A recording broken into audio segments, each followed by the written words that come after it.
So, imagine you're flying over the plains of southwestern Iran and you spot something down there that, well, it just doesn't belong. It's not a mountain, it's not some weird rock formation, but it's this massive, strangely symmetrical structure that honestly looks like a giant overturned basket. Today, we're going to dig into an ancient wonder that was hidden in plain sight, a place the locals simply called the Basket Hill. For literally centuries, that's all it was, a local landmark, this kind of strange hill with a funny name. But its real identity, that was a secret buried for more than 2,500 years, just waiting to be found. The big question was, what exactly was hiding under all that sand?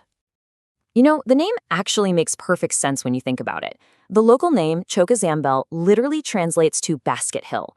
It's a name that came from just looking at it, a perfect, straightforward description of how the ruins looked for thousands of years before anyone really knew what they were.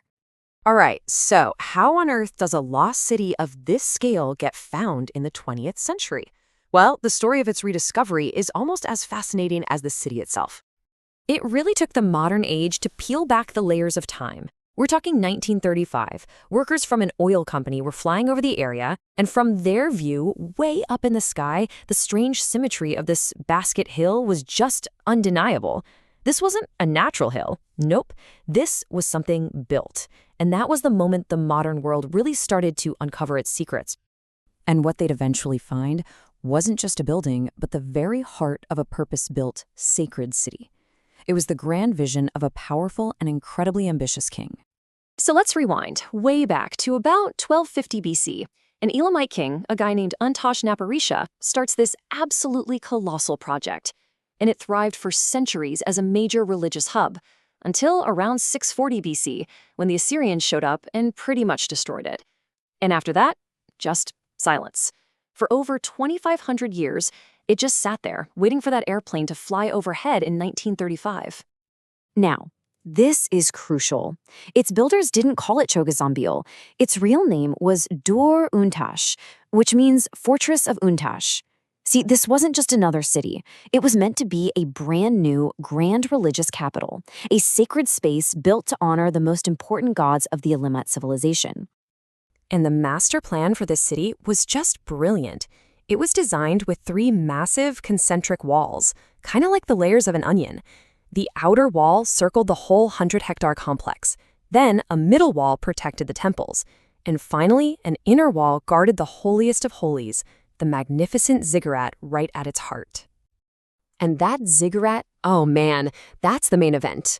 It is an absolute masterpiece of ancient architecture, a man-made mountain that was intended to be a stairway connecting the earth to the heavens. The scale is just staggering. The base of this thing is a perfect square, 105 meters on each side. To put that in perspective, that's bigger than a modern football pitch. This was a monument built to dominate the landscape and inspire total, absolute awe. Back in its prime, archaeologists believe the Ziggurat soared to about 55 meters high, a 5-level tower with a sacred temple right at the top.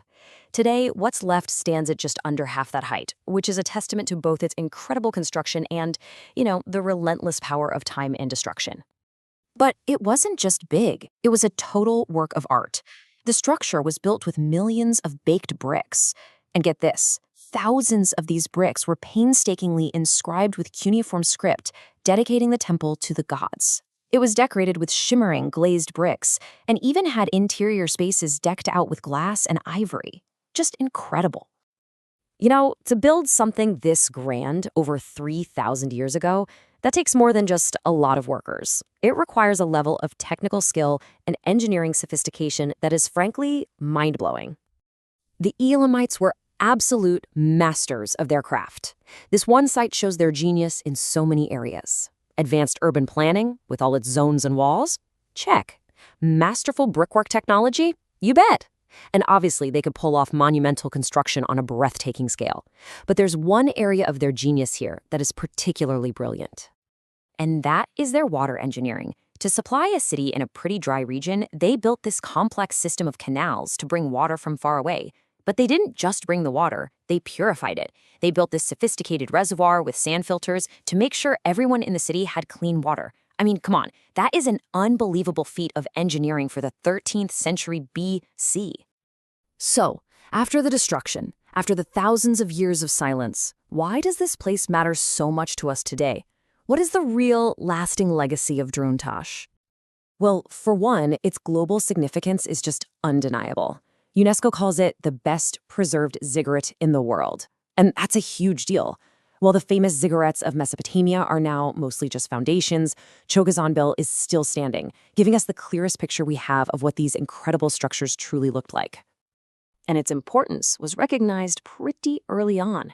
In 1979, it became the very first site in all of Iran to be put on the prestigious UNESCO World Heritage List. The very first one.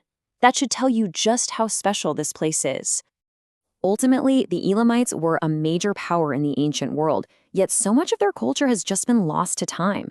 Chogha Zanbil is way more than just a ruin. It's like a physical document. It stands as one of our most important, tangible links to understanding their religion, their art, and their incredible technical skills.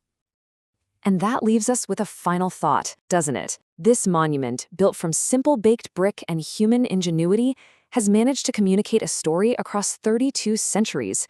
It really makes you wonder, in our own age of incredible technology, what are we building that will endure and tell our story 3,000 years from now?